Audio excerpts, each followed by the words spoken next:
जी हाँ बच्चों, तो अभी हम लोगों ने सिंबल ऑफ पॉइंट यानी बिंदु के संकेत के बारे में चर्चा की। जैसे मतलब अंग्रेजी वर्णमाला के जितने भी सारे बड़े अक्षर कहीं भी लिखा रहता है तो वो बिंदु का संकेत होता है, जिसे हम समझते हैं कि एक बिंदु है, बी एक बिंदु है, सी एक बिंदु है, डी एक बिंदु है। जो बहुत ही महत्वपूर्ण है क्योंकि बिंदुओं के संग्रह से ही बहुत सारे ज्यामितीय आकृतियों का निर्माण होता है। जी हाँ, ये सारी बात हम लोगों ने बिंदुओं के बारे में सीखी।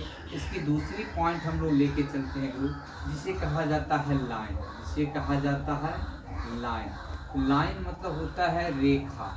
लाइन मतलब होता है रेखा।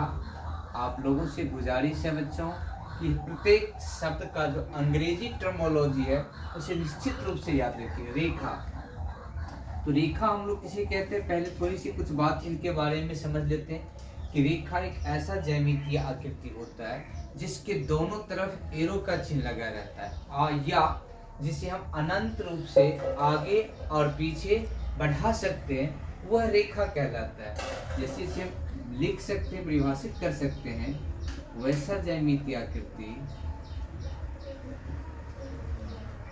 वैसा ज्यामितीय आकृति जिसके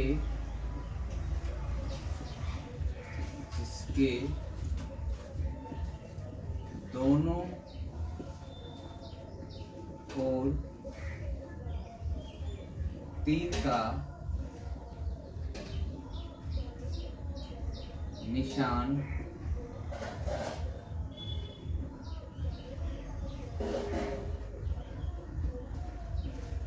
लगा रहता है, उसे रेखा कहते हैं। जैसे एग्जाम्पल देखिए इसका बच्चों, कि जिसके दोनों तरफ एरो का चिन्ह लगा रहता है उसे हम रेखा कहते हैं। कोई भी हो, इसकी सिंबल आप देख लीजिए, सिंबल ऑफ लाइन। इसे हम हिंदी में बोलेंगे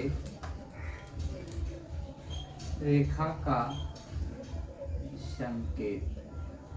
रेखा का संकेत का मतलब होता है बच्चों, इसकी एग्जांपल देखिए कि अगर कहीं भी ए बी के पावर इस तरह की लाइनिंग लिखा है, कॉमा सी डी की पावर इस तरह की लाइनिंग लिखा है, डी ई के पावर इस तरह की लाइनिंग लिखा है, तो आपको बेहिचक समझ जाना है कि ए भी एक रेखा है, सी डी एक रेखा है, डी एक रेखा है। जो बहुत ही मस्ट एसेंशियल पॉइंट होती है ज्योमेट्री के दृष्टिकोण से, ज्यामिति के दृष्टिकोण से, तो इन्हें समझना बहुत ही जरूरी है। उसमें कुछ बातें होती है, बिंदु होती है जिसे हमें याद रखना मस्ट जरूरी, एसेंशियल पॉइंट होती है। यानी रेखा में कोई